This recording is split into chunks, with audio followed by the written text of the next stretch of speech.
আমরা বিএনপির বিরোধী নই, আমরা খালেদা জিয়ার বিরোধী নই। প্রিয় সিলেটবাসী, আমাদেরকে অনেকে বলছে আমরা অ্যান্টি বিএনপি পলিটিক্স করি। আমরা বিএনপির বিরোধী নই, আমরা খালেদা জিয়ার বিরোধী নই, আমরা তারেক জিয়ার বিরোধী নই, আমরা জিয়াউর রহমানের বিরোধী নই। তবে বাংলাদেশে আমরা চাঁদাবাজদেরকে ঠাঁই দিব না, ঠাঁই দিব না।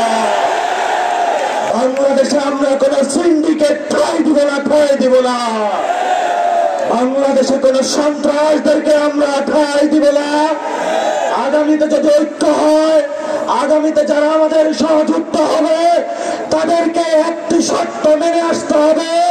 বাংলাদেশে চাঁদাবাজি করা যাবে না, বাংলাদেশে সন্ত্রাস করা যাবে না, বাংলাদেশে সিন্ডিকেট করা যাবে না, বাংলাদেশে জনগণের রাজনীতি করতে হবে।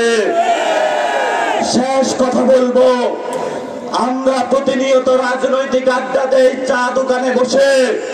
সিলেটের মাটিতে আপনাদের চায়ের বাগান রয়েছে, কিন্তু প্রতিদিন নিত্যকার সকালে যারা চায়ের কুড়ি মুকুল গুলো প্রতিনিয়ত তুলছে, আমার মা বোনদের কোনো মজুরি নাই।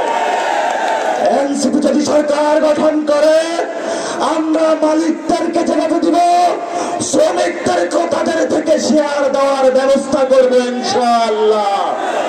শেষ কথা শেষ করব, সিলেট আউলিয়া কেরামের পণ্যভূমি, ফুলতলি সাহেবের পণ্যভূমি, অসংখ্য আউলিয়ার পণ্যভূমি।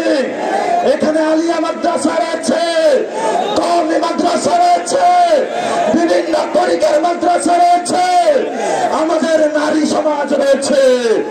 আমি জানি সিলেটে আগে এসেছিলাম, তরুণ যুবা আপনাদের রক্ত কতটুকু টকব। আগামীতে 3 তারিখে ঢাকায় ঘোষণাপত্রের দাবিতে মহাসমাবেশ হবে। সেই সমাবেশে শহীদদের রক্ত রক্ষার জন্য, আহতদের অঙ্গহানি রক্ষার জন্য, আপনার জীবন রক্ষার জন্য আমরা একত্রিত হব। আমরা সিলেটবাসী আজকে এই শহীদ মিনারে শহীদদের রক্তের কসমের উপরে দাঁড়িয়ে হাত তুলে শপথ করে 3 তারিখে সদল বলে সবাই ঢাকা উপস্থিত হব ইনশাআল্লাহ।